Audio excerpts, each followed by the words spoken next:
Bueno, de todo quiero agradecer que aún en la distancia se me haya tomado en consideración para participar en estas jornadas de abordaje. De verdad que para mí encantado. Y desde un poco más de 6.000 kilómetros de distancia, pues voy a tener la oportunidad de transmitirle a ustedes algunos de los aspectos bien interesantes con respecto al abordaje endovascular en trauma, ¿no? Bien, yo quisiera iniciar esta conferencia con una reflexión acerca un poco de la historia de la cirugía y específicamente a la historia de cómo se ha formado el cirujano en líneas generales. Al principio, obviamente, el cirujano, como todos lo sabemos, fue una profesión un poco denigrante, pues relegada hacia los barberos de la época, ya que el médico, el internista de ese momento, pues era incapaz de realizar los procedimientos que hacía un barbero. Y esos procedimientos fueron aumentando o incrementando su nivel de complejidad a lo largo de los años. Y muchos de ellos, entre los cuales están muchos de los procedimientos que hacemos los cirujanos de trauma, tendrían o tienen relación con eventos bélicos. Tal y como lo dice el doctor Juan Asensio, las guerras tienen solo un punto positivo, y ese punto positivo son los avances en la cirugía. Y no solamente en la cirugía, sino en muchos aspectos. Lo cierto es que el cirujano de trauma comenzó a forjarse precisamente en esos acontecimientos bélicos. Cirugía que poco a poco fueron incrementando, depurando técnicas y que poco a poco fueron apareciendo las especializaciones. Y es interesante porque prácticamente según la región anatómica, entonces cada quien se fue distribuyendo a lo que se iba realmente a dedicar. Es por eso que tenemos entonces cirujanos, cirugía cardíaca, cirugía vascular, cirugía digestiva, cirugía de tórax, neurocirugía, traumatología y hasta por fin considerar la cirugía de trauma como una verdadera especialidad. Irónicamente, pionera en muchas de los procedimientos que pues, otras de las especialidades hacen o harían de rutina. Sin embargo, estemos claros que la cirugía de trauma se ha vuelto una verdadera especialidad, basándose sobre todo en la experiencia de grandes cirujanos de urgencia y trauma que han pues, compilado mucha información a lo largo de muchos años y la han plasmado. Y algo que nos decía siempre nuestro maestro, el doctor Fernando Rodríguez Montalvo, que si bien es cierto la cirugía de trauma debe complementarse con la cirugía electiva y viceversa, la cirugía electiva muchas veces se complementa con procedimientos que un cirujano de urgencias o trauma realiza pues de manera cotidiana. Nunca hay que imbrincarlas, es decir, o mejor dicho, sobreponer una a la otra, sobreponer los criterios, pero sí hacer un complemento entre una y otra, sin duda alguna, que hace a un cirujano de trauma más completo y a un cirujano electivo también. Y uno de los ejemplos cruciales de esta interrelación ya lo habló la doctora Dalí González, que es acerca de la laparoscopia, el uso de la laparoscopia en trauma, como cada vez se hace más frecuente ese gol estándar de cirugía mínimamente invasiva, extrapolarlo a ciertos y determinados casos muy especiales en cuanto a trauma. Y es que de esa misma manera los procedimientos endovasculares también están ganando terreno dentro de la especialidad de cirugía de trauma. Esto es un logo muy particular donde habla de un tratamiento híbrido endovascular, sobre todo para el manejo de la hemorragia. La hemorragia, que es ese principal problema que tenemos los cirujanos que enfrentamos cirugía de emergencia. Es decir, es la principal causa de muerte del paciente politraumatizado. Y esos procedimientos endovasculares podemos dividirlos en cuanto a su manejo, es decir, al objetivo que van a cumplir sobre ese paciente, en temporales y definitivos, refiriéndose los temporales a específicamente el control vascular y la reanimación, y los definitivos a la reparación de la lesión. El doctor Chat y colaboradores describían los procedimientos o describen los procedimientos endovasculares en procedimientos para manejo de emergencia y procedimientos para manejo de urgencias, básicamente con los mismos criterios de los cuales les he planteado. Y es tan importante los procedimientos, cómo han ganado terreno los procedimientos endovasculares, que el Comité de Trauma del Colegio Americano de Cirujanos pues ha lanzado lo que sería su tercer curso de destrezas quirúrgicas denominado BEST. Este en particular enfocado a destrezas endovasculares. BEST significa Basic Endovascular Skills for Trauma, es decir, entrenar al cirujano en ciertos y determinados aspectos inherentes a tratamientos endovasculares en el paciente politraumatizado. Y específicamente en el caso particular del BES se trata del uso de REBOA. El famoso REBOA, que es ese catéter de colocación endovascular para ocluir la aorta, que no es más que es precisamente un balón hidrostático que se coloca dentro de la aorta para lograr una oclusión y disminución del flujo. Tal y como se ve en el video, pues la introducción del catéter puede ser mediante una punción o mediante una visualización directa, haciendo una disección de la arteria femoral, entrando a manera de el mismo procedimiento, exactamente igual de un procedimiento de Seldinger, es decir, se introduce una guía con unas especificaciones estándar y luego se introduce el catéter. Antes de la introducción directa del catéter, siempre debemos introducir lo que ellos han denominado, valga la redundancia, el introductor. El introductor es hoy en día un dispositivo que tiene 7 French, y fíjense que hasta esto ha cambiado. Inicialmente los primeros catéteres de REBOA que se utilizaron eran catéteres de muy alto diámetro, inclusive de 10-12 French, que causaban unas heridas importantes en la femoral que era necesario, una vez extraído, reparar la femoral, es decir, hacíamos una lesión adicional. Con este catéter de 7 French, pues la cosa cambia, es un catéter que mucho más delgado.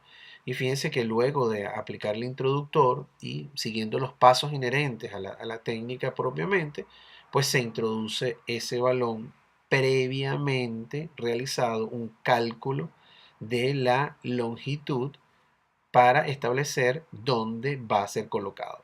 Si lo vamos a colocar a nivel torácico o si lo vamos a colocar a nivel abdominal.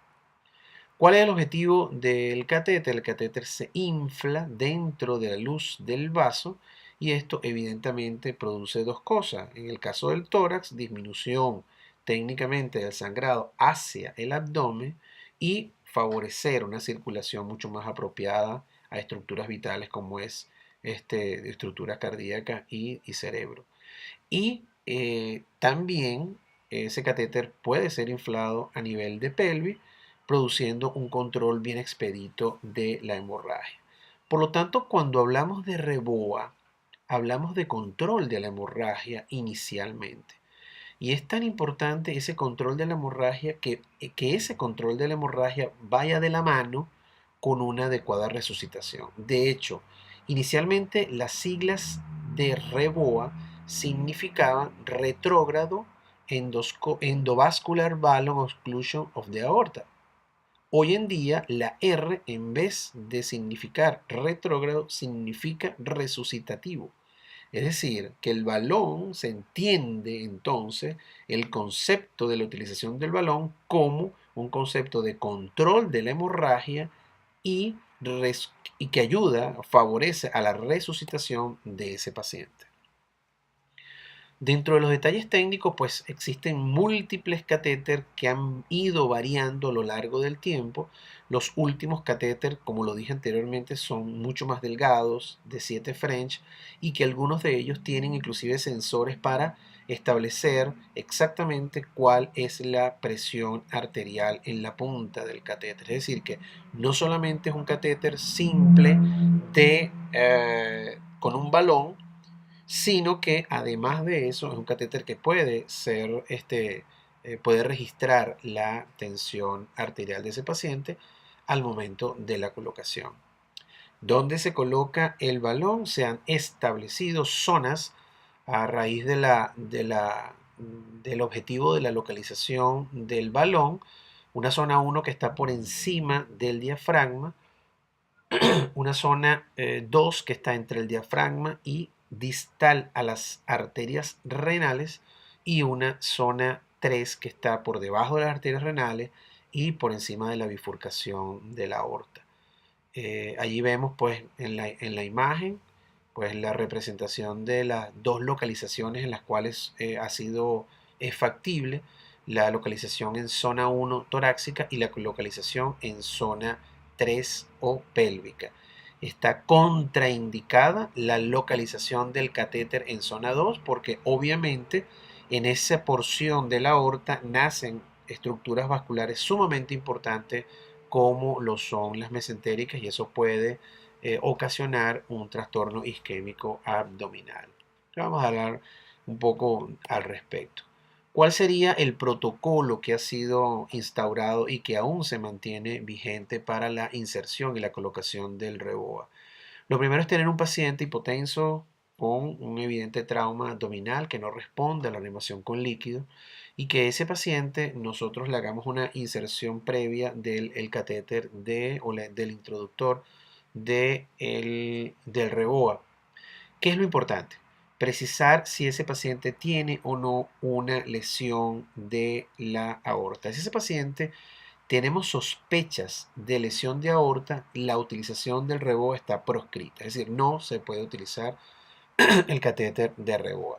Ahora, si no hay evidencia o sospecha de que ese paciente tuviera una lesión de la aorta, vemos si el FAS es positivo. Si el FAS de ese paciente es positivo, entonces la indicación sería la inserción del REBOA en la zona 1, de manera de lograr un control de la hemorragia hacia el abdomen, porque preveemos de que si tiene un FAS positivo, pues eso nos orienta a un sangrado abdominal. Entonces ahí estaría cumpliendo una de sus funciones, que es sin duda alguna el control de la hemorragia.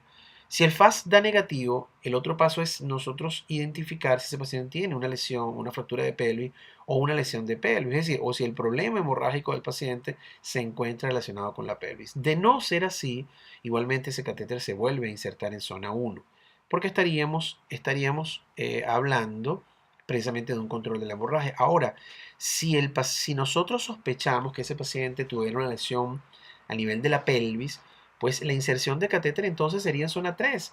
Y les cuento que hoy en día el uso más o la utilización, los resultados más favorables de la utilización del REBOA están dados en precisamente la zona 3, cuando lo utilizamos para el control pélvico. De hecho, el doctor Carlos Ordóñez tiene una gran experiencia en la utilización. Yo creo que una de las personas en Latinoamérica que más experiencia tiene en la utilización del REBOA, y que precisamente uno de los artículos que él publicó fue en el contexto de una paciente con una hipotonía uterina que tiene un sangramiento importante, pues que ameritó una histerectomía, pero antes de hacer la histerectomía le insertaron un catéter de un REBOA y a nivel pélvico en zona 3, y eso sin duda alguna que mejoró el estado hemodinámico de la paciente, dado por una disminución de la pérdida de sangre y una reanimación mucho más oportuna.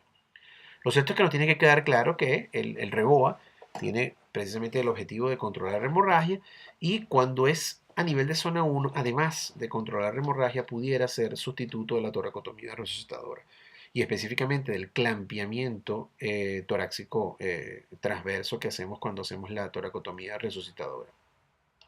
Obviamente, sin la posibilidad de hacer masaje cardíaco directo, pero digamos que el objetivo pues, puede ser cumplido parcialmente. Y además también el control de la hemorragia a nivel de zona 3 está dado por una hemorragia pélvica, que como les dije anteriormente es lo que habitualmente se está utilizando más frecuentemente o con mucho más eh, resultados positivos últimamente. Ahora bien, lo importante de la colocación del REBOA es tener dos condiciones. Uno, el entrenamiento adecuado. Es decir, estar capacitados para tenerlo, además de tenerlo, obviamente, ¿no? Que es uno de los puntos importantes. Y por otro lado está la indicación adecuada, es decir, saber a qué paciente exactamente tiene una indicación de este procedimiento. Entonces, importante. Y por eso es que se hace tanto énfasis hoy en día en el entrenamiento adecuado. Inclusive entrenamiento con modelos experimentales, perdón, inanimados, como en el caso de este, inanimados pero activos. Fíjense cómo este simulador pues prácticamente hace la simbología de todo el procedimiento tal cual se llevaría a cabo en un paciente real. Fíjense cómo se hace hasta la dilatación de la piel para la introducción de lo que sería el dispositivo introductorio, valga la redundancia.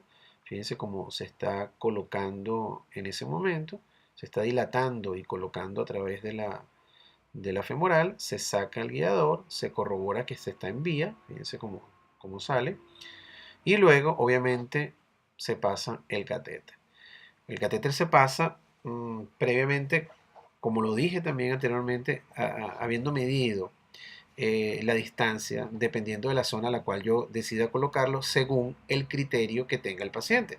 Si el paciente tiene criterios formales de que ese catéter esté en zona 1 o si tiene criterios de que ese catéter sea conveniente colocarlo en zona 3. Fíjense cómo se ve en el interior del el dispositivo, cómo se ve la insuflación en lo que se representaría el tórax, como lo ven allí, o al movilizarlo, pues cómo sería la insuflación de ese balón de oclusión en la zona 3. Un detalle interesante que está agarrando auge es que al momento de yo colocar un reboa, pues de manera paralela coloco un catéter venoso periférico en este caso en la femoral, y eso me permite a mí pues constatar también ciertos parámetros hemodinámicos en tiempo real de ese paciente. Uno de los aspectos importantísimos a la hora de evaluar una colocación de un reboa es determinar cuál es el comportamiento hemodinámico de ese paciente. Y eso es crucial porque el comportamiento va a depender si yo tengo una oclusión total o una oclusión parcial del balón. Hoy en día se cree que la oclusión parcial tiene mejor resultado, es decir, no hace falta insuflar el balón completo. Fíjense que la insuflación del balón genera un aumento exponencial de la presión arterial, o sea, un aumento brusco de la presión arterial, obviamente por encima del balón. Y eso también pudiera perjudicarnos porque en el contexto de la utilización del reboa en el tórax, como lo ha documentado el doctor Ordóñez, en lesiones, por ejemplo, de vasos subclavios, que él insiste en que se puede utilizar, pues que hay quienes consideramos que eso pudiera aumentar el sangrado a nivel de vasos, de esos vasos, por la oclusión, obviamente. Entonces, ahora, si se utilizaría una oclusión parcial, sería interesante ver cuál sería la evolución de ese paciente en el contexto de una lesión, por ejemplo, de subclavia y que utilicemos el balón. Pero es sumamente importante estar presente siempre o tener presente la variabilidad hemodinámica de ese paciente. Un paciente que puede pasar de estar en shock con una presión arterial media muy por debajo de 90 a tener un paciente literalmente en una crisis hipertensiva, que por supuesto se debe a la utilización del balón. Otro de los puntos importantes es llegar a la conclusión de cuál es el procedimiento ideal. Si es que realmente la toracotomía resucitadora va a perder vigencia frente a la utilización del reboa. Pero es que existen muchos detalles a favor y en contra. Obviamente la toracotomía resucitadora representa una agresión muy importante hacia el paciente, pues lo que representa el abordaje, las posibilidades de complicaciones, etcétera. Pero es que el reboa también tiene complicaciones y muchas de las complicaciones están atribuidas a la técnica en sí, a la inserción del catéter, a la lesión que puede ocasionar el balón con respecto a la aorta. Es por eso que el balón no debe ser inflado y los balones desde el punto de vista comercial, los reboa comercial, vienen con la capacidad máxima para insuflación de 3 centímetros, es decir, no se inflan más de 3 centímetros por el riesgo que puede ocasionar de ruptura de la aorta. Entonces, digamos que todavía falta mucha historia por recorrer. La IST, la Asociación del Este de Trauma de los Estados Unidos, está actualmente rodando un estudio multicéntrico donde habla de la comparación de la toracotomía resucitadora y el uso de REBOA. Esperemos a ver esos resultados, a ver qué tal nos va y qué probabilidad hay de usarlo. Y siguiendo algunas breves palabras acerca del uso de procedimientos endovasculares para manejo definitivo, es decir, cuando hablamos de reparación de lesión, esto es un paciente, un ejemplo, pues pudiera ser un paciente con una lesión de subclavia, como lo ven acá en esta tomografía, paciente que llega hemodinámicamente estable con una lesión de subclavia, que puede sin duda alguna ser susceptible al manejo endovascular. Y fíjense, ese mismo paciente, son imágenes que tomé del centro de imágenes del Hospital Sotero del Río, donde yo me encuentro hoy día, y fíjense cómo se ve evidentemente una lesión de subclavia claramente, se ve una lesión de subclavia claramente identificada al momento de que yo hago la arteriografía. Obviamente es una lesión pequeña, ¿sí? Una lesión que no involucra, obviamente, una pérdida sanguínea tan importante que me oriente a mí a que ese paciente tenga una resolución quirúrgica de inmediato. Y fíjense cómo ese mismo paciente se le coloca pues el graft, el stent, y fíjense cómo sin duda alguna se resuelve el problema vascular de ese paciente por este tipo de procedimientos endovasculares. Entonces, sin duda alguna representa una estrategia eh, novedosa, pero que requiere de un alto nivel de capacitación y sobre todo escoger el paciente adecuado para tal procedimiento. Finalmente, hablarles de lo que sería de Raptor, un concepto bien novedoso, impuesto también o descrito por Chan y colaboradores, donde las siglas Raptor significa Resuscitation with Angiografía, percutáneos con técnicas percutáneas y reparación operativa, sí, reparación quirúrgica de ese paciente. Eso es lo que realmente significa Raptor. Y Raptor está enmarcado en lo que muchos han denominado Raptor Suite, es decir, que es el ambiente con todos los materiales necesarios para yo proveer a ese paciente o dar la posibilidad de que ese paciente tenga un procedimiento pues, endovascular durante su fase aguda. Y esto, una maravilla que vemos acá, pues obviamente todos quisiéramos tener la disponibilidad. Yo inclusive donde me encuentro en este momento, no tenemos la posibilidad de tener un pabellón un Raptor Suite. Son muy pocos los hospitales en grandes ciudades de Australia y los Estados Unidos que tienen un sistema como este, donde fíjense que pues, da la posibilidad de hacer cualquier tipo de estudio intraoperatorio a ese paciente. En una sala operatoria con todo lo adecuado para operar al paciente, inclusive desde el punto de vista laparoscópico, y con una torre de control, por decirlo así, que va a administrar todas las imágenes de ese paciente hasta intensificadores de imágenes que son controlados vía remota. Es decir, que no hace falta que el técnico esté en el área quirúrgica para ser controlado. En conclusión, yo quisiera, dentro de las conclusiones, al igual que cuando se habla de cirugía laparoscópica en trauma o cirugía laparoscópica en cirugía, o sea, en cirugía electiva, que el procedimiento debe ser o debe tener una equivalencia al procedimiento abierto, así decimos nosotros en la laparoscopia, es decir, que yo debo tratar de reproducir los mismos pasos que hago con cirugía abierta cuando hago cirugía laparoscópica, pero obviamente con la mínima invasión. En este caso es exactamente igual. Yo debería tener la equivalencia de los procedimientos que voy a hacer en cirugía abierta a cirugía endovascular. Y eso está plasmado en este cuadro. Cuando hablamos de acceso, el endovascular sería la punción y la cirugía sería la incisión. Cuando hablamos del control de la hemorragia, el endovascular sería con el balón y en cirugía sería con el clampeo. Cuando hablamos de exposición, obviamente hablamos endovascularmente de las imágenes que yo pueda registrar. Y es mucho más fidedigno tener imágenes del aspecto vascular. Y en cirugía estarían expresadas por la disección que yo debo hacer o las maniobras que yo debo hacer desde el punto de vista vascular para poder tener exposición de esas estructuras. Y finalmente la reparación, que en el caso de endovascular estaría determinada por las endoprótesis, en el caso que se puedan utilizar, o por la embolización, que también pudiera ser una estrategia para el control de la hemorragia. Y en el caso de cirugía, pues ya sea la reparación de la manera como yo pueda hacerla, o en tal caso los bypass.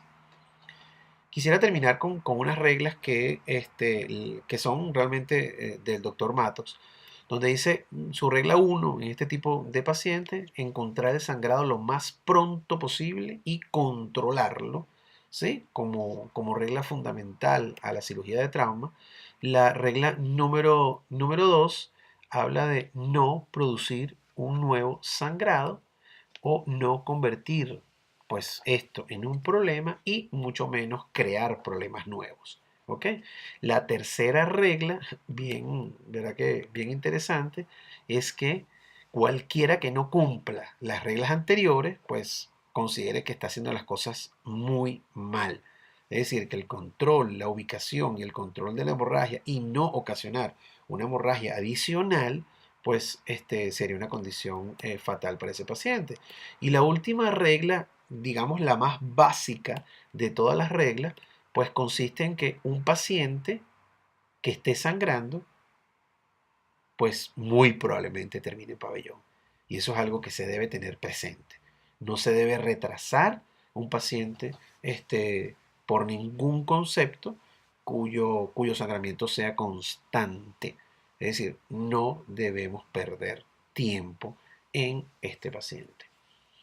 Bueno, con esto me despido. Yo quisiera, bueno, darle las gracias a muchas personas, realmente, inicialmente a Luis Richard por la iniciativa, a todo el equipo de los Felos de Trauma, que aunque estoy lejos de ellos en este momento, desde el punto de vista físico, lo siento cerca y estoy presto a colaborar con su formación, a todos los muchachos del posgrado, de los distintos servicios de cirugía, por supuesto a José Félix, bueno, José Félix, Juan Carlos Díaz, Luis Vivas, quienes fueron mis maestros, me enseñaron muchísimas de las cosas que sé y todos los días, entiéndanlo bien, todos los días los tengo presentes.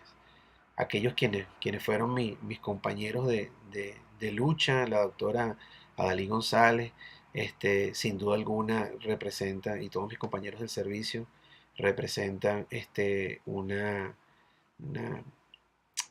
un recuerdo constante. Doctor Carlos Núñez también. Y sin duda alguna agradecer a quien ha sido pues maestro de maestros, esta persona que también pues sin duda alguna recuerdo todos los días, recuerdo sus enseñanzas y aplico cada uno de los conceptos. Así que, doctor Rodríguez, aprovecho para enviarle este mensaje.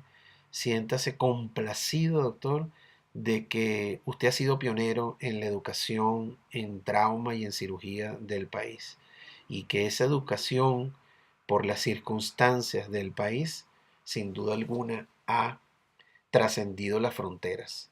Inicialmente las trascendió porque mucha gente conocía de su, de su trabajo y de su dedicación a la docencia en trauma en Venezuela. Y hoy en día la conocen porque cuando yo hago algún procedimiento en el hospital donde estoy trabajando ahora, a 6.500 kilómetros de distancia, doctor Rodríguez, pues sienta que es usted el que está pasando el punto, sienta que es usted el que está haciendo el procedimiento porque es su legado.